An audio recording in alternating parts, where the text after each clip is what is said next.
해서 작업자 교육및 안전, 아이솔레이터 및 미생물오염 사례 연구와 마지막으로 참고 등록입니다. 서론은 제약산업에서 무기시험용 아이솔레이터를 쓰기 시작한 것은 1980년대 중반이고요. 우리나라에서는 최근 몇 년 전부터 무기시험용 아이솔레이터 수요가 급격히 늘어나고 있습니다. 무기 작업에서 가장 관심을 기울이게 되는 무유입자 및 미생물이 최대 오염원이 작업자라는 것은 잘 알려진 사실이며, 무기 작업실에서 관찰되는 작업자에서 유래되는 균등에서 가장 빈도가 높은 것들이 마이크로포커스, 컴플리포커스, 바실러스가 보고되고 있습니다. 이런 균등들은 바이오 세프티 레벨이 2라서 이렇게 바이오 세프티 레벨이 높은 균등은 아닌데, 작업하는 동안 미생물 오염 폴스 포지티브를 발생할 수 있기 때문에 항상 작업자들이 조심해야 되는点입니다.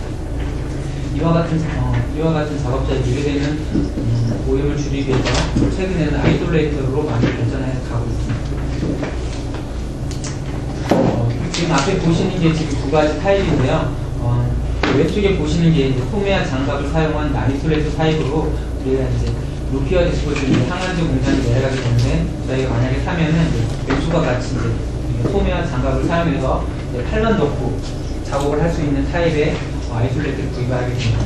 그리고 옆에 있는 것은 이제 플렉시블 플라스틱 재질의 하프 슈트를 사용한 아이솔레이터라고 합니다. 이거 같은 경우는 이렇게 약간 비닐 재질로 되어 있고요. 작업하기는 좀 용이하다고 합니다.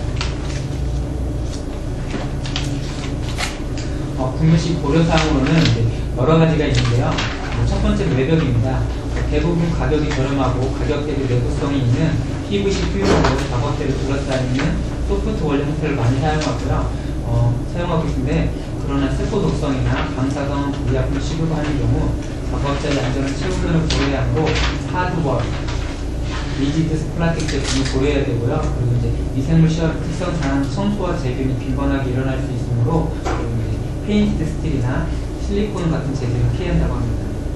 글러브 또는 하프슈트, 두 번째는 글러브 또는 하프슈트인데요. 아까 첫 번째 보여드렸던 사진이 글러브 타입이고요. 두 번째는 하프슈트 타입인데, 우리가 하프슈트 타입 형태 같은 경우는 작업자가 폭넓은 작업 환경을 제공하지만 장시간 작업하기에는 불편할 수 있으므로 이런 같은 경우는 인체공학적인 측면을 고려해서 제작이 되어야 한다고 합니다. 양압 또는 음압인데, 일반적으로 무균용 아이솔레이터는 양압을 유지합니다. USB 권장사항은 20파스칼, 픽스에서는 10파스칼을 요구하고요. 유지하지만 이제 세포 독성이나 방사선 미약품을 취급하는 경우에는 작업자의 주위 환경에 노출되는 것을 방지하기 위해서 음압을 유지한다고 합니다. 이송장치는 패스박스를 말하게 됩니다. 물품을 아이솔레이터에 넣거나 꺼내기 위해서 사용하는 일반적인 RTP, 레피드 트랜스퍼 포트를 많이 사용하고요. 이제 옆에 이제 아까 그 아이솔레이터 옆에 이제 패스박스를 달아가지고 이제 물건을 넣고 빼기 용이하게 만드는 거고요.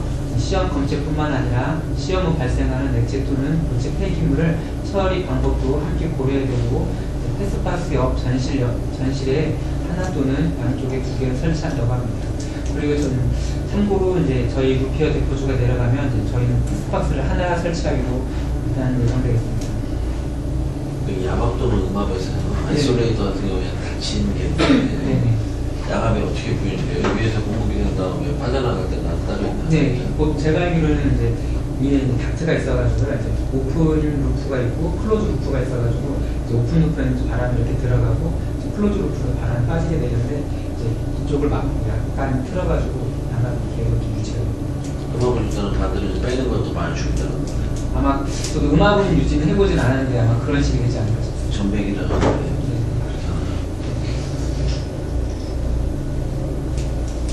재균장치, 미생물이 오염된 것을 제거하기 위해서 하이드로겐 포르크사이드 베이퍼를 많이 사용하고요. 포르말데히드나 클로린 디옥사이드, 포르사이드 액시드를 고려할 수도 있고요.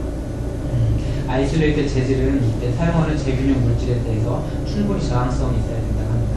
그래서 아까 말씀드린 것처럼 이제 실리콘이나 이런 재질을 사용하면 안 되는 게 이런 재균 저항성이 있어야 되기 때문에 그런 걸 사용할 때는 위험성이 있다고 합니다.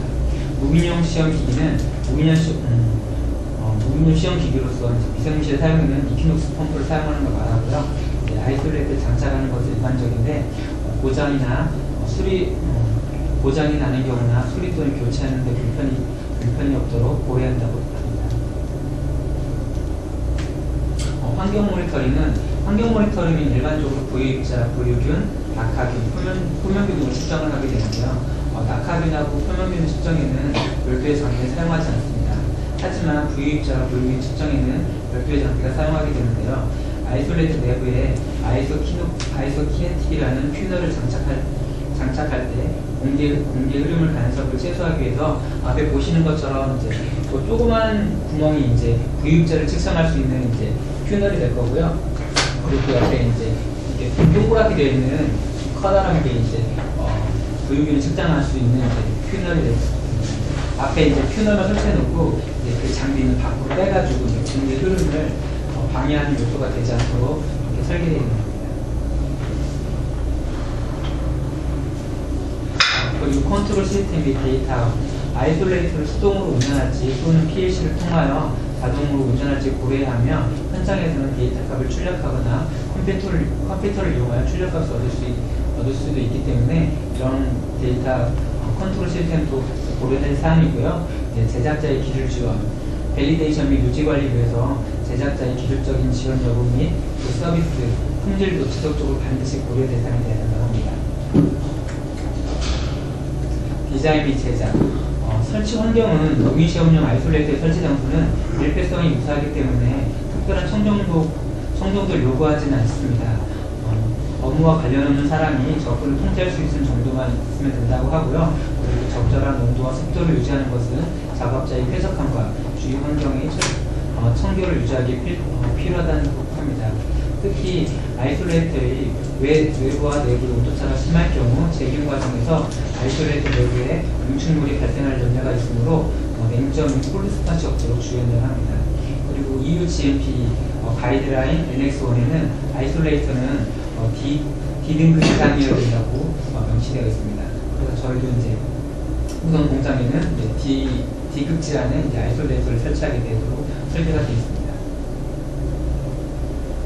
그리고 팩터리 억셉턴스 테스트, FAT와 사이트 억셉턴스 테스트, SAT에 대해 말씀드리겠습니다. FAT는 아이솔레이터를 제작하는 공장에서 사용자가 참관하에 제작자가 수행하거나 제작자가 사용자의 공동으로 수행하게 됩니다. 시험 계획서나 일반적으로 제작자가 작성을 하고 사용자가 승인하는 것을 사용하며 시험 보고서도 제작자가 작성을 하고 사용자가 승인합니다. 보통 어떤 걸 말씀드리는 거냐면 이제 공장에서 장비를 만들어 놓고 이제 저희 사용자가 가가지고 이 장비가 이제 우리가 처음에 작성했던 URS랑 똑같이 만들어졌는지 이런 기능을 테스트하는 겁니다. 이 단계에서 사용자는 URS에 맞게 아이솔레이터가 제작되었는지 확인하며 필요한 경우 보완을 하거나 변경관리 절차에 따라 수정을 요구할 수 있다고 합니다.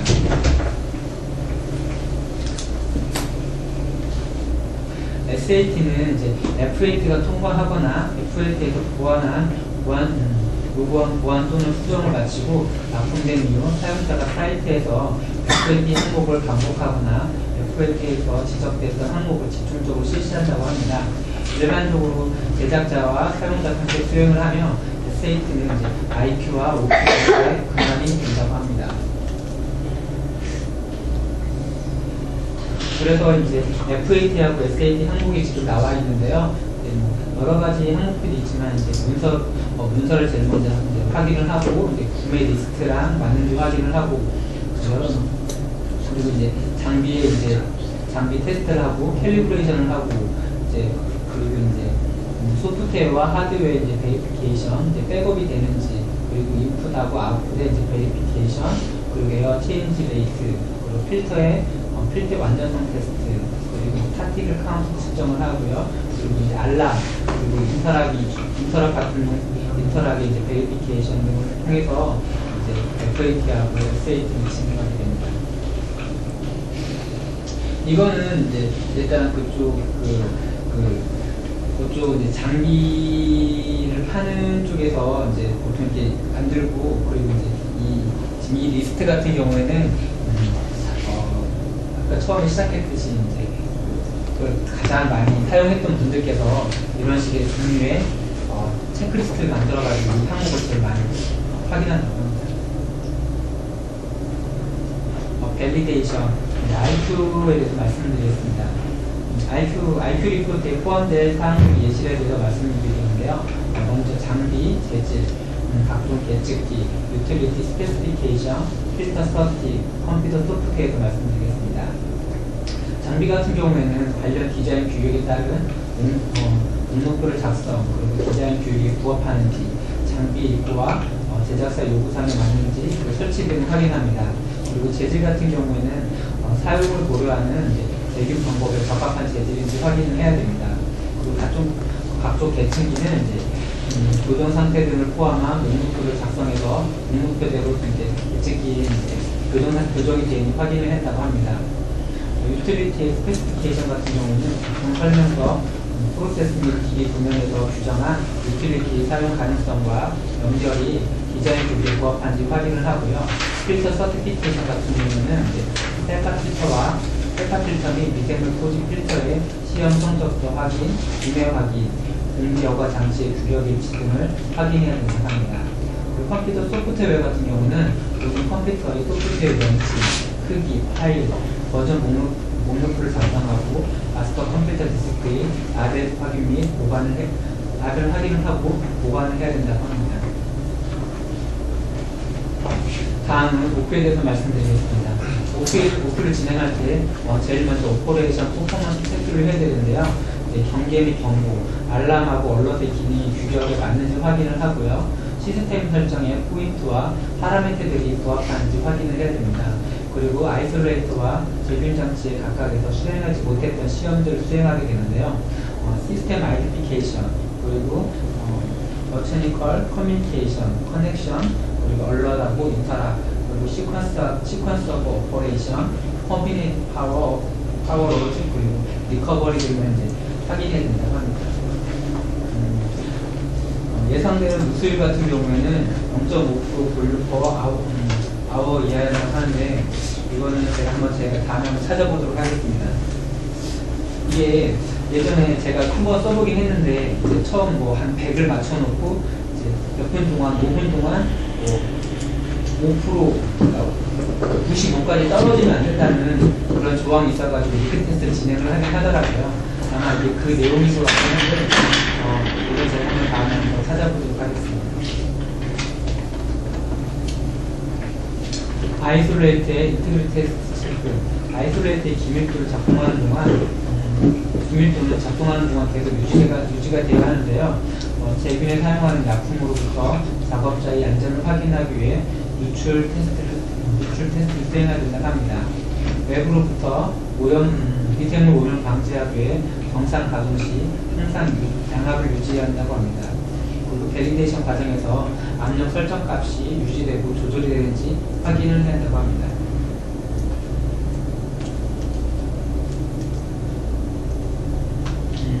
디컨타미네이션 사이클 베리피케이션은 제균 장치 기능이 아이솔레이트에서 원활히 수행되는지 확인하는 것입니다. 제균하는 방법으로는 클로린 디옥사이드, 오전, 하이드로겐 포록사이드 같은 제균 시약을 많이 사용하게 되는데요. 대부분 하이드로겐 포록사이드를 많이 사용하게 됩니다. 이거 같은 경우는 H2O2라서 공기하고 반응을 하면서 물과 공기를 나눠주게 되고요. 인체에 가장 무해한 방법 중에 하나라고 합니다. 그리고 제균 과정은 시험마다 다르게 되어 있고요. 그리고 하이드로겐 포록사이드 베퍼를 사용하는 경우 아이솔레이트가 설치되어 있는 방의 온도와 습도는 조절되어 있어야 하고, 아까 말씀드린 것처럼 음측점 아래로 온도를 유지하기 위해서 아이솔레이트 내부 온도의 조절에 각별히 유의해야 한다고 합니다. 그리고 클로린 디옥사이드와 오존을 사용하는 경우에는 제균 과정에 들어가기 전에 아이솔레이트의 습도를 미리 조절해 두어야 된다고 합니다.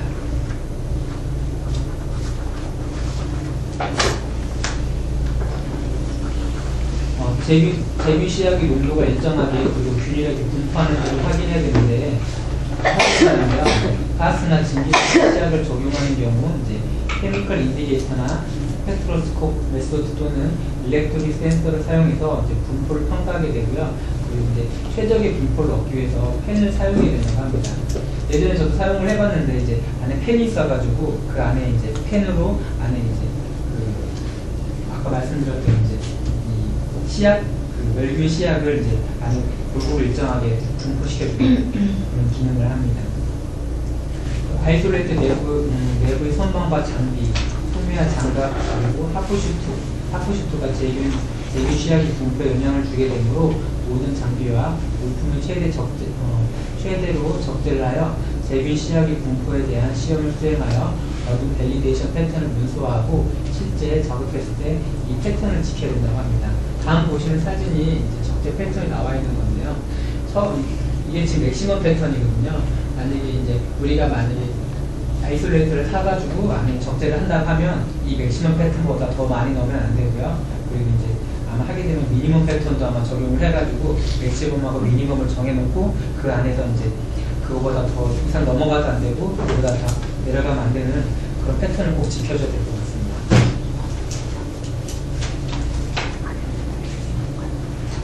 7번은 이제 이송 아이솔레이터를 설치를 하고 RTP, 아까 패스박스를 말하는 건데 패스박스를 통해서 물품을 반입하는 경우 시험 검체와 기타 물품으로부터 기인하는 미생물 오염을 제거하는 제균 과정을 거쳐야 된다고 합니다. 이때에도 OQ 과정에서 이송용 아이솔레이터에 대한 적재 패턴에 대해서 규정을 하고 적재 도면에 대해서 검토를 하고 검증을 해야 된다고 합니다.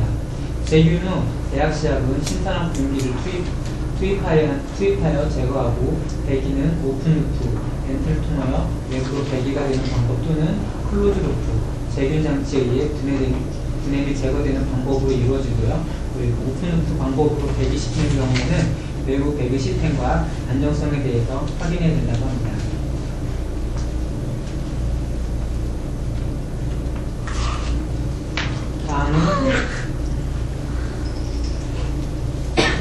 다음은 디컨타미네이션 사이클 디벨로프먼트에 대해서 말씀드리겠습니다. OQ가 완료되면 일상적인 세균 사이클을 수행하기 위해 작은 변수들을 확장하기 위해 세균 사이클 개발이 수행되게 된다고 합니다. 바이오보드는 베이스를 기본으로 하고요. 프레티셔널 사이클과 오버킬 메소드를 포함한 세균 공정을 밸리데이션에 사용되는 일반적인 모든 방법들을 사용 가능하게 된다고 합니다. 여기에는 이제 바이오로지컬 인디게이터를 제균 과정에 사용해서 D 밸류 값을 예측하고 서바이벌 커브를 얻는다고 합니다. 또한 이제 BI 약품 업체로부터 D 밸류 값을 얻어서 이 서바이벌 커브 값을 얻어야 되겠죠. 이 같은 경우 나중에 시행을 한다고 하면 D 밸류 값을 이제 얻은 다음에 이제 저희 나름대로 서바이벌 커브를 얻을 수 있습니다. 다음은 PQ에 대해서 말씀드리겠습니다. PQ 단계에서는 시스템 사용자의 요구사항에 맞게 성능을 발휘하는지 확인하는 과정입니다. 세균 사이클이 유효하다는 것과 제약 시약이 만족스럽게 배기된다는 것을 확인하는데요. 모든 PQ 데이터는 빠짐없이 수집해서 검토하고 요약하여 종합 판정을 하고 기록으로 남겨두어야 됩니다. 그리고 클리닝 베리피케이션 같은 경우는 일반적으로 무기시험에서 클리닝은 중요한 사항은 아닙니다. 그러나 여러 가지 제품을 시험하는 경우 클리닝 후 잔류하는 물질의 영향을 고려해야 된다고 합니다. 무기시험용 아이솔레이트에서 클리닝 수준은 육안으로 오염을 확인해야 되고요. 그리고 클리닝 방법, 빈도, 사용하는 장비 및 물질에 대해서도 문서화해야 된다고 합니다. 제가 아까 말씀드렸던 것처럼 클리닝이 중요하지 않다라는 것은 아닌데요. 저희 같은 경우는 지금 세파하고 지금 이제 우피어 같이 사용을 하고 있잖아요. 세파 같은 경우는 항생물질이기 때문에 이제 균을 자라는 걸 억제시키는 그런 기능을 하고 있고, 이제 다른 거 같은 이제 우피어 같은 경우는 안에도 균이 자랄 수 있기 때문에 이제 두 개를 같이 혼용하게 되면 오염의 소지가 균이 있는데도 안 자라게 할 수 있기 때문에 저는 그 나름대로 이제 그 안에서 이제 중화시킬 수 있는 방법이나 청소할 수 있는 방법을 저희 나름대로 이제 그 방법과 빈도, 사용 장비들에 대해서 문서화가 되어 있어야 된다고 합니다. 디컨타미네이션 밸리데이션, 아이솔레이트 내부 표면, 그 아이솔레이트 내부에 있는 장비 및 물품에 부화되어 있는 미생물을 제거해야 된다고 합니다. 세균 방법은 저항성이 강한 BI를 이용하여 반복적으로 3로그 리덕션 이상을 얻을 수 있어야 된다고 합니다. 통계적인 재현성과 세균 시약이 적절하게 분포하는 걸 확인하기 위해서 충분한 수량의 BI를 사용해야 된다고 합니다. 3로그 킬 이상의 세균은 3번의 연속적인 밸리데이션을 통하여 확인을 하고요. 그리고 아이솔레이트는 재균한 이후 일정 시간이 경과하면 다시 재균을 해야 되고 일정 기간을 정해둬야 된다고 합니다.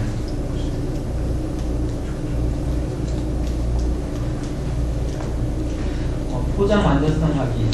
이거 같은 경우에는 저희가 이제 이거는 지금까지는 계속 이제 멸균하는 것만 지금 확인을 드렸었잖아요. 이거 같은 경우 뭐냐면 우리가 만약에 이제 무인 실험을 하기 위해서 이제 바리아를 실링한 상태로 멸균을 안에 넣었을 때 이 안으로 이제 그 과산화수소나 이게 침투가 되는지 안 되는지 이런 걸 확인하는 시험이거든요.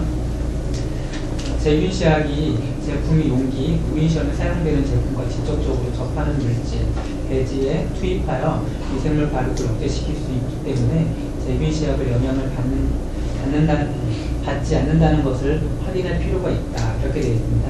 알루미늄 호일을 싸거나 밀봉을 할 경우 내용물이 세균 시약과 저쪽을 피할 수는 있지만 기대되는 세균이 되지 않는 경우를 주의해야 된다고 되어 있습니다. 용기의 완전성을 알아보기 위해서 유학적인 방법과 미생물학적인 방법을 사용하게 되는데요. 유학적인 방법 같은 경우에는 용기에 액체를 담아서 일상적인 사이클에서 노출시킨 후 케미컬 인디게이터 스트립을 이용하여 세균 시약의 혼입을 확인한다고 합니다. 만약 세균 시약이 검출된다면 검출된 시약의 농도가 미생물 성장을 억제하는지 확인해야 된다고 합니다. 미생물학적인 방법인 경우 앞에 나온 것처럼 이화학적 방법에서 검출된다 하면 그 다음 단계로 미생물학적인 방법을 사용해야 되고요. 적당량의 미생물을 용기에 접종하여 세균 사이클에 노출시킨 후 무인 시험을 함으로써 접종한 미생물이 세균 시약의 영향을 받는지 평가를 해야 된다고 합니다. 무균성 유지. 정해진 작업 시간 동안 아이솔레이터 내부의 무균 환경으로 유지할 수 있는지에 대해서 밸리데이션 수행해야 된다고 합니다.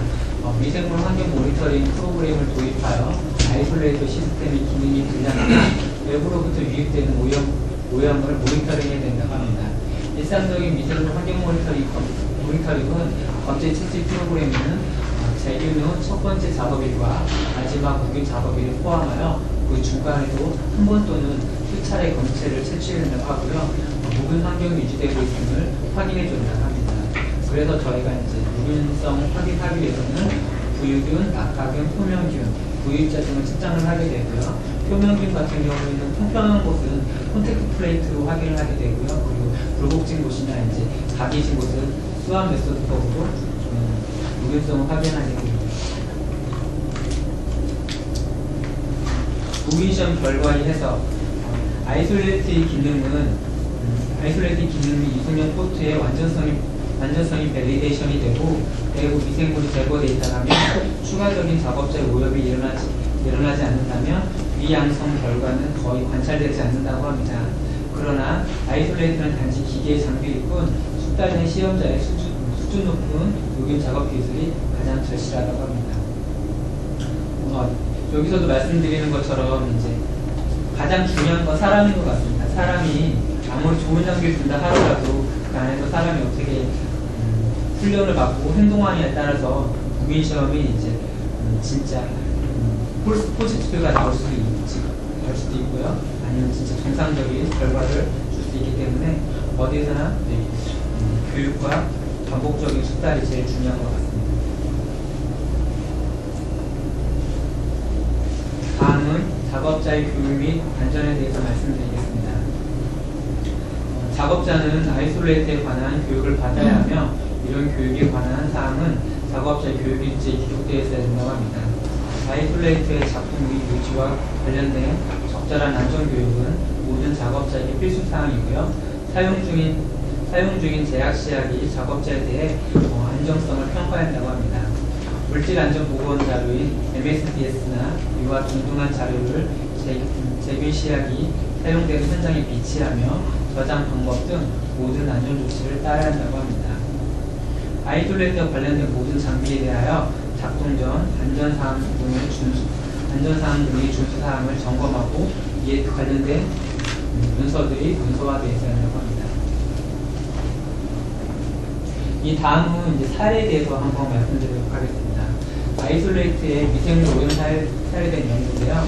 이거 같은 경우에는 지금 이제 지금 논문으로 나와 있는 몇 가지 사례들이 있어서 그 오염 사례에 대해서 3가지 정도만 말씀드리도록 하겠습니다.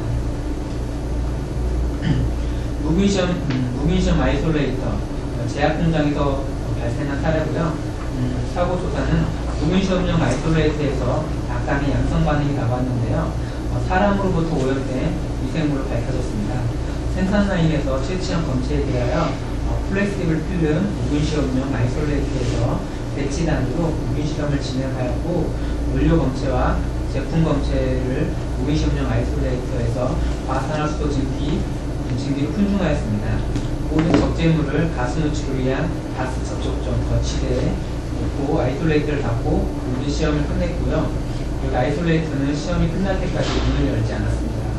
포장재료, 폐기물은 옮기형 이송용 포트를 통해 배출하였고요. 과산화수소 훈중 사이클은 결국 컨설턴트가 개발한 것입니다. 이 컨설턴트는 한 가지 타입의 증기 발생기에 있는 전문가였지만 이 아이솔레이터에 적용된 다른 타입 증기에 대해서는 사실상 문외한 여자고 합니다. 하지만 고정된 적재 패턴에 대한 사이클 개발은 이미 끝났고 규제 당국의 승인도 끝났다고 합니다. 시간이 지남에 따라 제품이 바뀌면서 환경 모니터링 결과 아이솔레이트에서 사람이 옮긴 미생물이 조금씩 양성 반응을 나타냈다고 합니다. 오염 수준은 CFU로 매우 낮은 수준이었지만 산발적으로 나타났다고 합니다. 교정의 유효성, 제염제 및 실험실 프로토콜 등 모든 중요 파라미터를 점검했지만 모두 잘못된 점은 없었다고 합니다. 이 사례에 대해서 결과와 교훈에 대해서 한번 보도록 하겠습니다. 사이클을 개발할 때 대상 제품이 달라짐에 따라 적재 패턴에 대해 전혀 연구한 바가 없었다고 합니다. 이 사이클은 이것은 사이클이 가스 분포나 대상 표면으로 소독제의 분포에 의한 공정 효과를 보증할 수 없다는 것을 의미합니다. 적재 패턴의 다양한 공정에 대해서는 언제나 분명한 논리와 연구가 요구되고요. 적재 패턴이 바뀌게 되면 원래 정해놓은 밸리데이션 대상물을 위해 편리한 접촉 거치대 구조가 달라지게 되어야 됩니다. 극소량으로 나타난 양성 결과는 적재물 포장 중에 폐쇄된 표면으로부터 생긴 가능성이 크고요. 이 품목들은 이 폐쇄된 표면과 접촉하게 되는 것이고, 그래서 이 부분에서 생물학적 제형 과정에서 살아남을 수 있었다고 합니다. 아까 제가 처음에 사진 보여드렸을 때 맥시멈 패턴이라고 보여드린 사진 있었잖아요. 그 패턴이 그러니까 여기 같은 경우는 그 패턴이 바뀐 겁니다. 그러니까 그 패턴대로 넣어야 되는데 그 패턴보다 더 많이 넣거나 바뀌었기 때문에 이거에 대해서 밸리데이션을 새로 진행을 하거나 아니면 훈중량을 늘리거나 이렇게 했어야 되는데 똑같은 양으로 이제 훈중을 하는데 이 적재 패턴이 더 늘어났기 때문에 그 소독제나 이런 부분에서 부족함이 있었기 때문에 그런 위양성 결과가 나오고 있어요. 사례가 지금 보고되고 있습니다. 두 번째는 무균시험용 아이솔레이터를 사용한 무균시험 수사, 사고조사. 무균시험용 아이솔레이터에 대한 환경 모니터링 결과 매번 아포, 수포와 오염균이 발견되었다고 합니다. 어떤 미생물 시험실에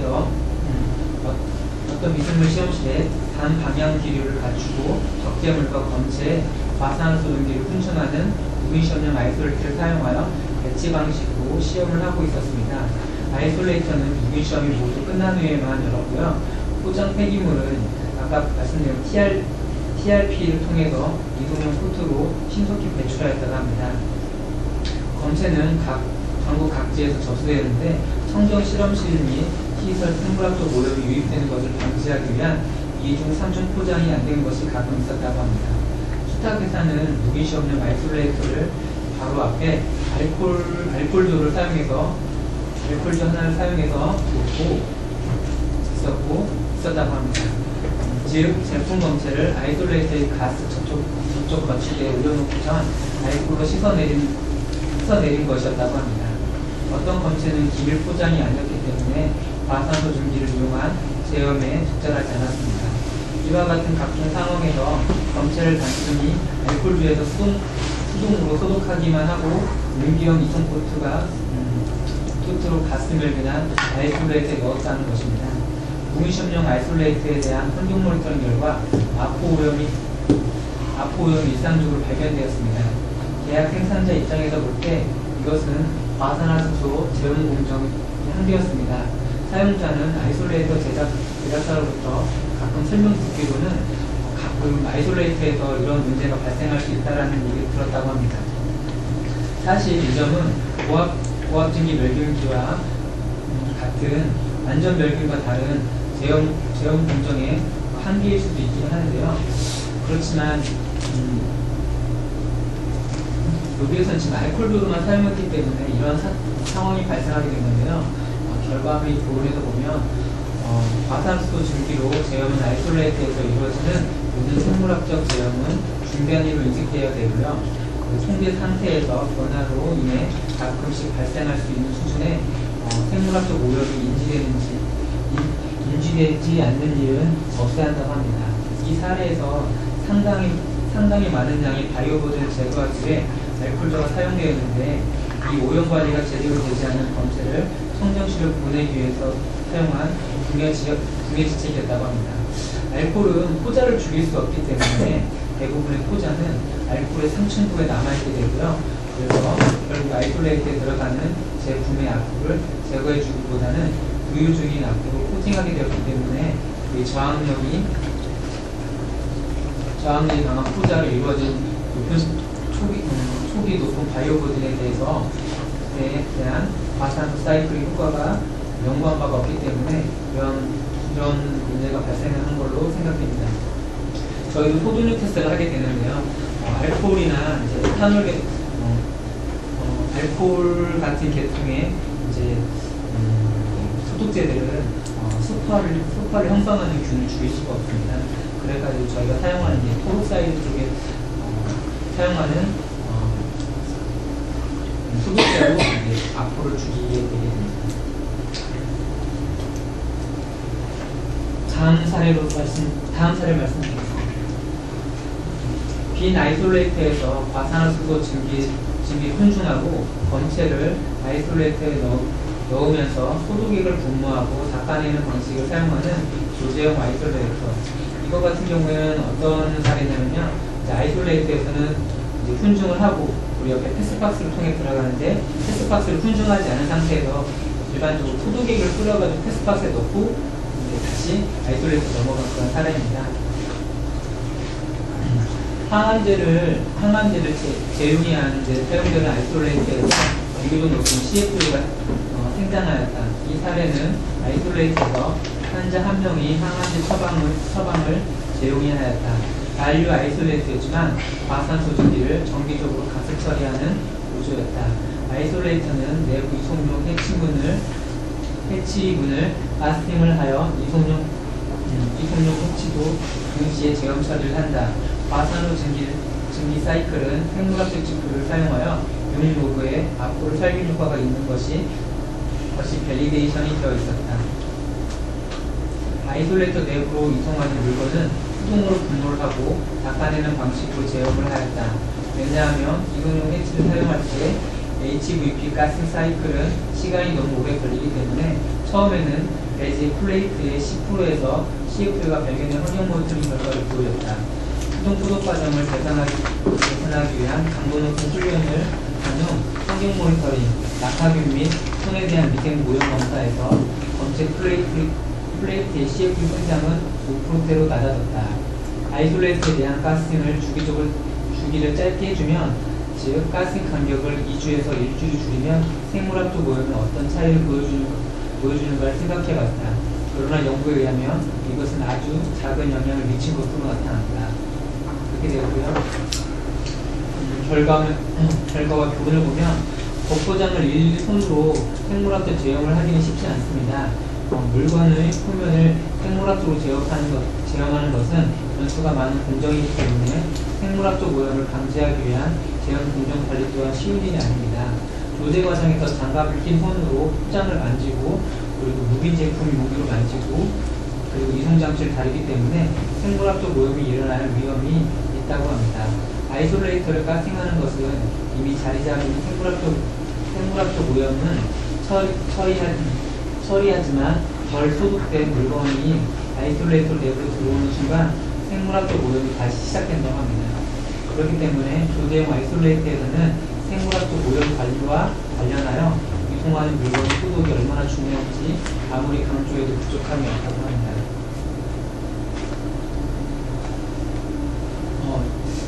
제가 교육한 내용은 여기가 거의 다이고요. 참고문헌은 지금 앞에 나와 있는 USB나 뭐 이렇게 관련해서 기술된 자료를 이용해서 만드는 자료입니다. 혹시 뭐 질문 있으시면 질문해 주세요.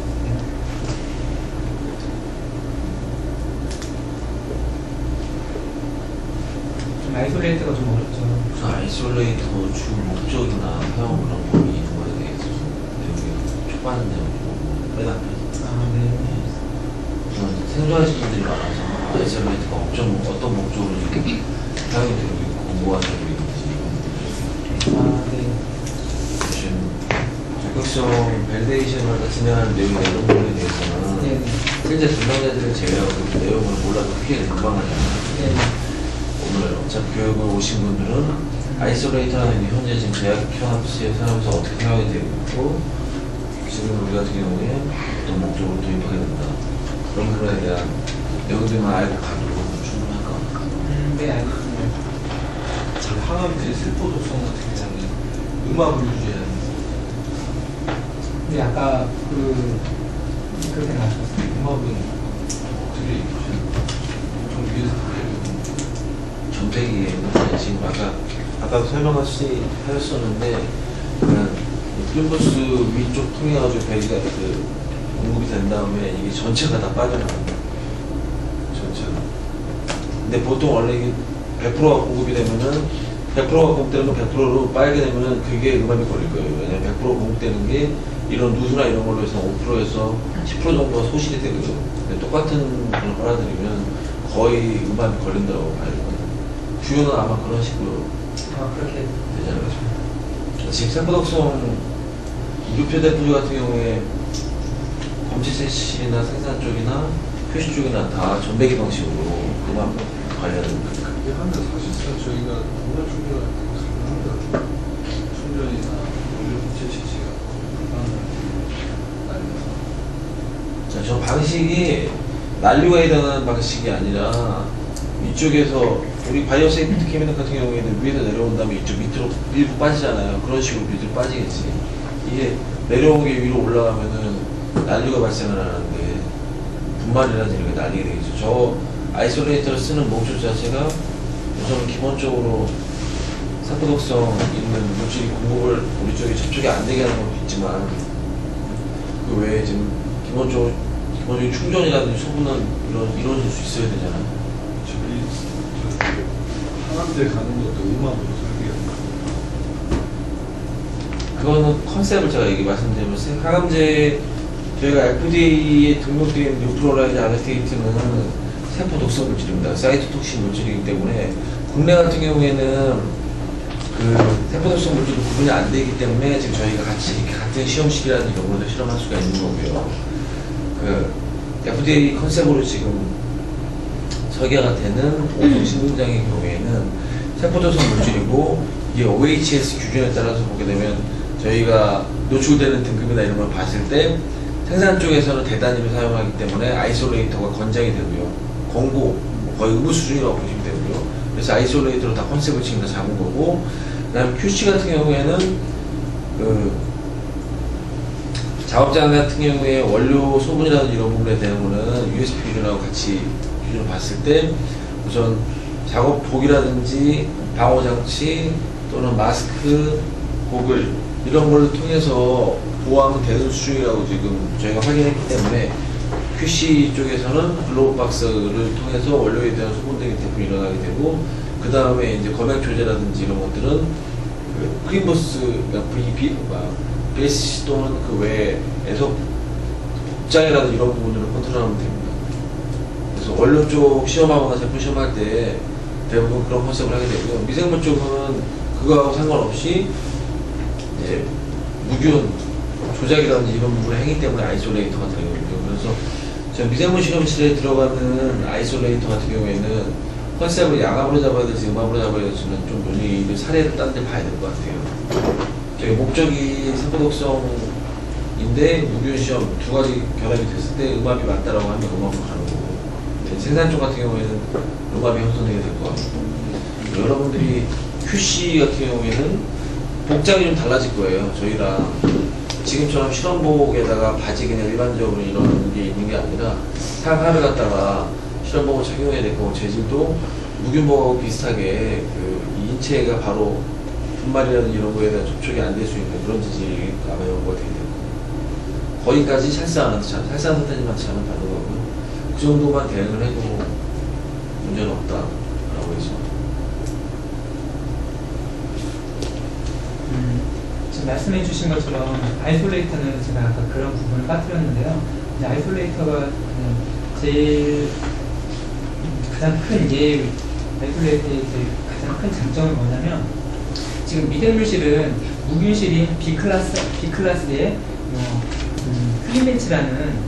클린벤치 또는 BSC라는 이제 A클래스를 안에 유지를 하고 그 안에 무균 실험을 하고 있는 거거든요.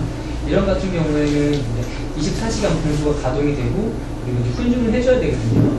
그리고 이제 들어갈 때마다 저희가 이제 무균복으로 갈아입고, 그리고 이제 또 이제 무균 제품을 실험하기 위해서 항상 훈증을 하고, 그리고 또 갖고 들어가서 또 무균실에서 또 BSC로 옮겨야 되고, 이런 일련들의 과정들에서 미생물 오염이 발생될 수 있거든요. 이렇게 미생물 오염이 따르는 실험 같은 경우에는 이제 어디에서 실험을 했을 때 잘못되는지 판단하기가 좀 그래도 좀 용이한데, 미생물 같은 경우는 눈에 보이지 않기 때문에 어디에서 균이 발생해서 오염이 되는지 확인하기가 되게 힘들거든요. 그래서 이거 같은 경우에는 지금 이 아이솔레이터 안에 이제 저희가 실험하고자 하는 이런 무균 제품, 그리고 배지, 그리고 캐니스터, 이 모든 것을 안에 한 번에 같이 집어넣고요. 그 안에서 이제 훈증을 하게 됩니다. 말씀드린 것처럼 이제 하이드로겐 페록사이드라는 VHP를 이용해서 보통 많이 하게 되는데, 그거를 안에 훈증을 한 다음에 이제 에어레이션을 시켜가지고 안에 공기를 완전 말리게 됩니다. 그래가지고 이 안에는 완전 무균 상태를 유지하게 되는 거죠. 그러면은 이제 이 안에서는 사람이 어떤 작업을, 웬만해서 어떤 작업을 하더라도 오염이 일어나지 않는 그런 상황이 되는 거고요. 그래서 이제 사람은 이제 여기 와서 이제 우리가 만약에 미생물실에 있다라고 했을 때 미생물실에 입고 있는 그런 컨셉의 가운을 입고 와가지고 이 안에서 무균 조작을 하고 무균 실험을 해가지고 무균 실험을 진행하게 됩니다. 이 장비가 이제 그런 실험을 하는 가장 큰 장점이 있고요. 또 거기에 대해서 아까 말씀드렸지만 안에 오염이 됐는지 안 됐는지 확인하기 위해서 항상 실험할 때마다 주기적으로 환경 모니터링을 해야 하고요. 그래서 이 아이솔레이트의 가장 큰 장점은 외부로부터 오염이 지금 현재 하고 있는 장비보다 현저히 줄어든다는 게 가장 큰 장점이고요. 또 하나 단점으로는 일단 초기 비용이 비싸기 때문에 되게 고가라는 그런 단점을 가지고 있습니다. VHP 멸균한 다음에 건조하는 게 있어요. 네, 제가 알기로는 이제 이 들어가자마자 이제 바로 딱 끝나는, 그러니까 멸균하고 끝나는 게 아니라 제가 알기로는 이제 이 사이클 자체가 몇 시간이 되더라고요. VHP로 이제 처음에 들어가 하이드로겐 페록사이드 멸균하는 사이클이 한 20분 정도 된다면 이걸 다 말리고 에어레이션 시키는 데까지 걸리는 시간이 한 4~5시간 정도 되더라고요. 그래서 만약에 그러니까 이것도 똑같은 장비일지 모르겠지만, 만약에 이제 우리가 항암제를 사용한다 하면, 만약에 이제 나린님의 저희가 내가 쓴다 하면 그 전날 이 안에 이제 제품을 넣어놓고 훈증을 돌려놓은 상태에서 이제 혼동을 돌려놓고 그 다음날 아침이나 오후에 작업을 하거나 아니면 이제 오전에 이걸 돌려놓고 오후 늦게 작업을 하거나 이런 식으로 진행이 돼요. 저 안에 내부벽에는 이렇게 매일 하지는 않지 않아요? 보통 여기 이쪽에 패스박스 네네. 지금 다녔어. 네네. 검체 같은 경우는 거기에 넣고 여기는 한 다음에 여기서 이동시키고. 네, 맞습니다. 만약에 이제 지금처럼 패스박스가 없는 상태라면 그렇게 해야 되고요. 그리고 이제 만약에 패스박스가 있는 상태라면 안에는 멸균은 된 상태니까 이제 좀 이렇게 중간중간에 이렇게 보강할까 생각합니다. 그래서 아까 그 한번 제가 중간에 말씀드린 적이 있었는데 그 주기, 뭐 얼마 주기적으로 한 번씩 멸균하라는 주기 있었잖아요. 그 주기를 우리가 이제 밸리데이션을 해야 될 것 같습니다. 만약에 설비가 만약에 하나면 고장하면? 정말 그 수준은 아니고 고장 났을 때 조치도 있어야지. 좀 뭐, 여기 미터를 간다는 거. 여기 방법적으로는 고장이 나게 되면 사실은 저기서 다른 조치를 취합할 수 있는 건 없는 거잖아요. 그렇죠? 네, 그렇습니다. 그래서 아까 구매할 때 이제 그런 서비스까지도 생각을 하고 구매를 해야 된다고 했고요. 그래가지고 국내에는 없죠, 이거 뭐 업체.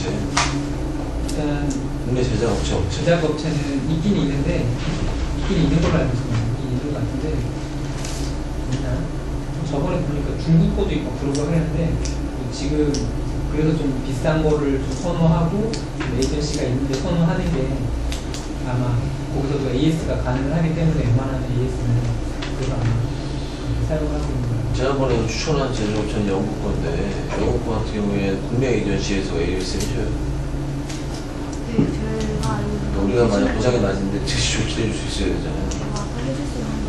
그리고 컨트롤 판매에 가장 큰 고장이 가장 크게 생각하는 고장이 리크가 났을 때인데요. 빵꾸가 났거나 이럴 텐데 컨트롤 판매를 하루에 한 번씩 이거를 사용하기 전에 쭉 빨아당겨서 이제 리크가 났는지가 판매를 다 끝나고 하는 거예요.